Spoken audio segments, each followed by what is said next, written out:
अस्सलाम वालेकुम। आज की इस वीडियो में हम पढ़ेंगे चैप्टर नंबर 6 एक्सरसाइज 6.4 के क्वेश्चन और आज हमारा लेक्चर नंबर 12 है। उम्मीद करता हूं कि आपने पिछले लेक्चर को देख लिए होंगे जहां पर मैंने आपको बेसिक कॉन्सेप्ट वगैरह बताएं। आज हम उसके मजीद क्वेश्चन पढ़ेंगे एक्सरसाइज 6.4 के। तो स्टार्ट करते हैं अपना आज का लेक्चर। अगर आपने चैनल को सब्सक्राइब नहीं किया है तो आप चैनल को सब्सक्राइब कर लें ताकि मेरी वीडियो आप तक बआसानी पहुंच सके। इसके अलावा इस चैनल पर आपको chapter 1, chapter 2, chapter 4, chapter 10, chapter 5, chapter 7, chapter 8 इन सब की वीडियो भी मिल जाएगी तो आपके लिए आसानी है। और एमसीक्यूज भी इसके अलावा मैं अपलोड किया हूं 3 से 4 चैप्टर मजीद एमसीक्यूज भी अपलोड करूंगा। सबसे पहला वो कह रहा है the king, queen and jack of clubs are remove from a deck of 52 playing cards and then shuffle. सबसे पहले एक किंग, क्वीन, जैक क्या कर रहा है, रिमूव कर रहा है किससे, टोटल कार्ड में से, और फिर उसको शफल कर रहा है। फिर आपको कह रहा है बताओ कि a card is drawn from the remaining cards, find the probability of getting. क्या चांसेस है कि हेट हो, क्वीन हो, क्लब हो या फिर 9 ऑफ रेड कार्ड हो। मतलब रेड कार्ड हो लेकिन वो कौन सा रेड कार्ड हो, जो 9 हो। तो स्टार्ट करते हैं। सबसे पहले हम जानते हैं टोटल कार्ड होते हैं 52, किंग कार्ड होते हैं 4, queen 4, number of jack card कितने होते हैं 4। ठीक है। रिमेनिंग कार्ड अगर आप 52 में से 3 कार्ड को हटा देते हो तो आपके पास कितना बनेगा 49 कार्ड। ठीक है। अब हमारे पास नंबर ऑफ हार्ट कार्ड कितने हैं 13। मैंने आपको ये पिछले लेक्चर में आपको एक पिक्चर बताया था, उसमें मैंने आपको ये सारी चीजें दिखाई थी कि कौन सा कार्ड कितना है। इसका नंबर ऑफ क्वीन कार्ड हमारे पास कितने होते हैं 4।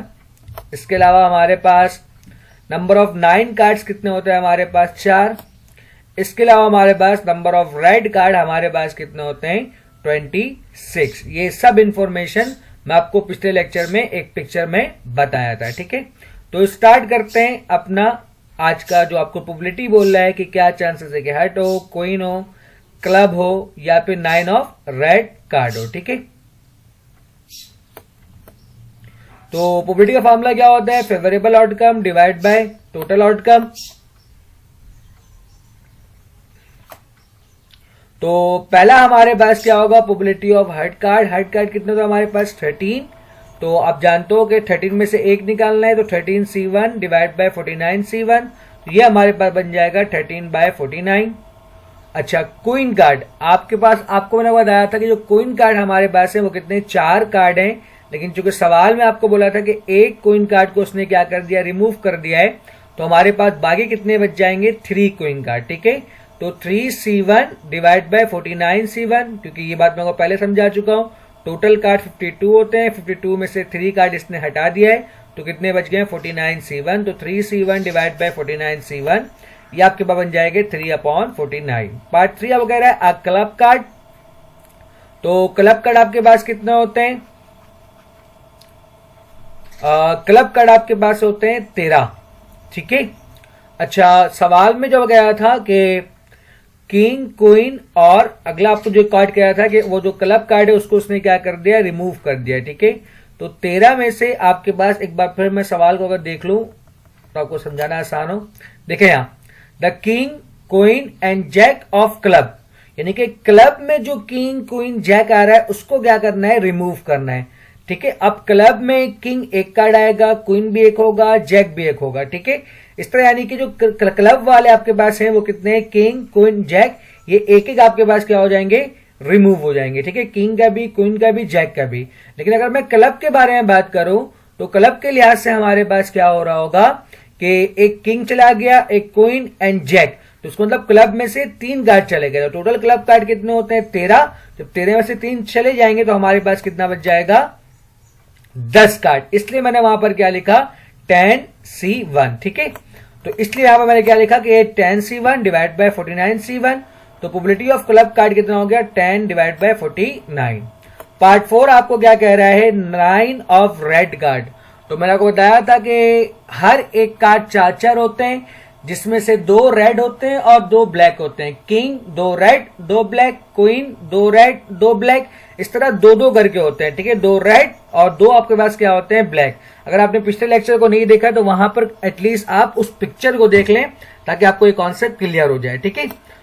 तो इसका मतलब जो 9 ऑफ रेड कार्ड है वो कितने हैं 2, यानी कि 2C1 डिवाइड बाय 49C1, तो ये हमारे पास हो जाएगा 2/49। नेक्स्ट क्वेश्चन हमारे पास है, a pair of fair dice is throw if the two numbers appearing are different, find the probability that the sum is 10, the sum of 6 और लेस। ठीक है, तो इसको बनाते हैं। सबसे पहले आपको कह रहा है 2 डाई है, तो इसका सैंपल स्पेस बनाते हैं। हम काफी बार पढ़ चुके हैं इस लेक्चर में कि जब कभी भी 2 डाइस के बारे में बात करेगा तो हमारे पास डाइस का बेस होता है 6।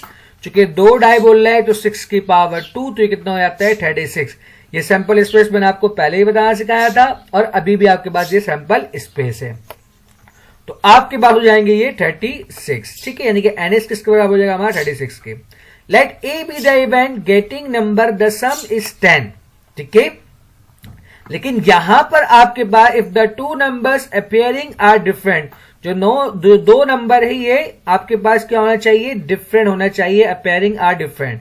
सम ऑफ 10 में देखें यहां गौर से 5,5, 5 + 5 भी 10 होता है, लेकिन ये अपेयरिंग आर सेम है, डिफरेंट नहीं है, इसलिए हम 5,5 को नहीं लेंगे। इसका मतलब आसान लफ्जों में 1,1, 2,2, 3,3, 4,4, 5,5, 6,6 को हम नहीं लेंगे। इनके अलावा बाकी सारे नंबर को हम लेंगे। तो इसमें आप देख लें 4 + 6 कितने होते हैं 10, और 6 4 कितने होते हैं 10। 5 और 5 को हम नहीं लेंगे। ठीक है, तो हमारे पास ये हो गए 2, तो इसका फॉर्मूला बनेगा Na divide by NS, 2 divide by 36 यानी कि 1/18। अगला आपको कह रहा है कि let A be the event getting number the sum 6 और लेस, या तो 6 हो या फिर 6 से छोटा हो, तो उसमें आप ढूंढ लें। लेकिन आप 1,1, 2,2, 3,3 को आप नहीं लेंगे। इसके अलावा बाकी सारे नंबर को हम लेंगे जिसका सम 6 बन रहा हो, 5 बन रहा हो, 4 बन रहा हो, 3 बन रहा हो, 2 बन रहा हो। ठीक है, 1 तो बनता नहीं है। तो यहां पर मैंने क्या किया, उन सारे नंबर को कलेक्ट कर लिया। इसको आप गिन लें तो ये बनते हैं 12। तो प्रोबेबिलिटी ऑफ बी आपके पास कितना हो जाएगा 12 डिवाइड बाय 36, तो ये हो जाएगा 1/3। नेक्स्ट क्वेश्चन हमारा कह रहा है, given that probability of A बराबर है 0.3 के, प्रोबेबिलिटी ऑफ बी बराबर है 0.7 के, probability of A intersection B बराबर है 0.21 के, देन फाइंड। ये आपको डिपेंडेंट के लिहाज से गिवन है। तो ये फॉर्मूला भी मैं आपको लिखवाया था जहां पर मैं आपको बेसिक पढ़ा रहा था, जहां पर सारे डेफिनेशन बताए थे। आई थिंक लेक्चर नंबर 9 में, हाँ लेक्चर नंबर 9 में मैंने आपको ये सारा, जहां पर 6.4 हमने स्टार्ट किया है। तो इसका फॉर्मूला होता है कि probability of A intersection B divide by probability of B. Simple सवाल है, आपको वैल्यूज गिवन है, जस्ट यहां पर पुट करो, डिवाइड करवाओ, तो आपके पास आंसर कितना आ गया 0.3। इसीलिए पार्ट 2 इसका हमारे पास, इसका फॉर्मूला होता है probability of A intersection B divide by probability of A. इसकी वैल्यूज को यहां पर आप पुट करो और डिवाइड करो, ये आपके पास क्या आ गया 0.7। If one card is selected at random from a deck of 2 playing cards, what is the probability that the card is a club or a face or both? ठीक है, और का मतलब क्या होता है यूनियन। टोटल कार्ड कितने हैं 52, नंबर ऑफ क्लब कार्ड कितने हैं 13, ये सब बातें मैं आपको समझा चुका हूं। नंबर ऑफ फेस कार्ड कितने हैं 12, और number of face card of club कितने होंगे, number of face card of club कितने होंगे 3, एक किंग, एक क्वीन और एक जैक। ठीक है, क्लब में कितने बनते हैं 3, इसी तरह आपके हार्ट में भी 3 बनते हैं, डायमंड में भी 3 बनते हैं, स्पेड में भी 3 बनते हैं। ठीक है, डन, किंग, क्वीन और जैक। तो ये इंफॉर्मेशन मैंने यहां पर लिख दिया। अगर आपको इसके बारे में नहीं पता तो मैंने एक पिक्चर लेक्चर नंबर 10 में शो किया है, वहां पर ये सारी बातें सब कुछ एक चार्ट में बना हुआ है, तो आप वहां से भी देख सकते हो। ठीक है, तो probability of A union B का फॉर्मूला होगा probability of A plus probability of B और minus probability of A intersection B. आपको सवाल में कह रहा है कि इज अ क्लब और अ फेस और बोथ कार्ड। ठीक है, ये आपको क्या करना है फाइंड करना है। तो इसको आप देखिए बहुत ध्यान से, या तो क्लब कार्ड हो, या फिर आपके पास क्या हो फेस कार्ड हो, या फिर आपके पास क्या हो दोनों हो। तो ये यूनियन की डेफिनेशन आपने पढ़ा है। यूनियन का मतलब होता है कि उसके अंदर जो एलिमेंट होते हैं, खासतौर पर ए यूनियन बी, ये सेट का कॉन्सेप्ट है कि इसके अंदर जो एलिमेंट है या तो ए से है या तो बी से हैं या दोनों से हैं, इसका मतलब आपको यूनियन निकालना है। अब हमने यहां पर ये वाला फॉर्मूला क्यों यूज किया, ज्वाइन इवेंट वाला, probability of A plus probability of B minus probability of A intersection B. अब क्लब और फेस कार्ड के बारे में आपसे बात कर रहा है, ठीक है। तो आप जानते हो टोटल क्लब कार्ड कितने होते हैं 13, और टोटल जो फेस कार्ड होते हैं वो कितने होते हैं 12। जिसे चार्ट में वहां पर लिखा हुआ आप देखोगे, चार्ट में मुझको यहाँ पर चार्ट शो कर देना चाहिए था, खैर आप वहां पर चार्ट को कॉपी कर लो और यहाँ पर लिख के देखो तो आपको दिखेगा कि एक किंग, क्वीन और जैक, ये 3 ऐसे कॉमन कार्ड होंगे जो क्लब भी हैं और फेस कार्ड भी हैं। तो उसका मतलब इसके अंदर हमारे पास 3 एलिमेंट क्या है, सेम है। इसलिए यहां पर हम क्या करेंगे, ये वाला फॉर्मूला यूज करेंगे, probability of A plus probability of B minus probability of A intersection B. तो ये क्या बनेगा, सबसे पहले क्लब कार्ड कितने हैं 13 C1 divide by 52 C1। Face card कितने होते हैं हमारे 12, तो 12 C1 डिवाइड बाई 52 C1।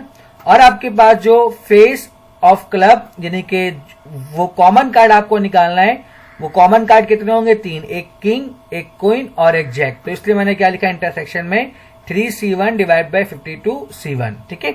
आज इस सवाल को पढ़ने के बाद एक बार फिर मैं आपको मशवरा दूंगा कि आप उस चार्ट को एक बार कॉपी में लिख लें और फिर उससे लिहाज से देखें, तो ये सवाल बहुत आसान है, ठीक है।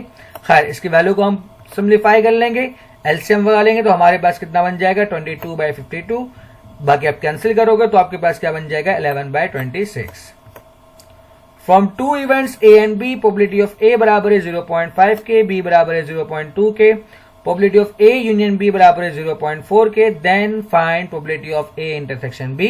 तो अभी हमने फॉर्मूला पढ़ा था कि probability of A union B बराबर होता है probability of A plus probability of B minus probability of A intersection B. इन वैल्यूज को आप पुट कर दें और सिंप्लीफाई करें तो आपके पास दिया जाएगा 0.3। उम्मीद करता हूं कि आज का लेक्चर आपको समझ में आया होगा। वीडियो देखने के लिए शुक्रिया, अल्लाह हाफिज।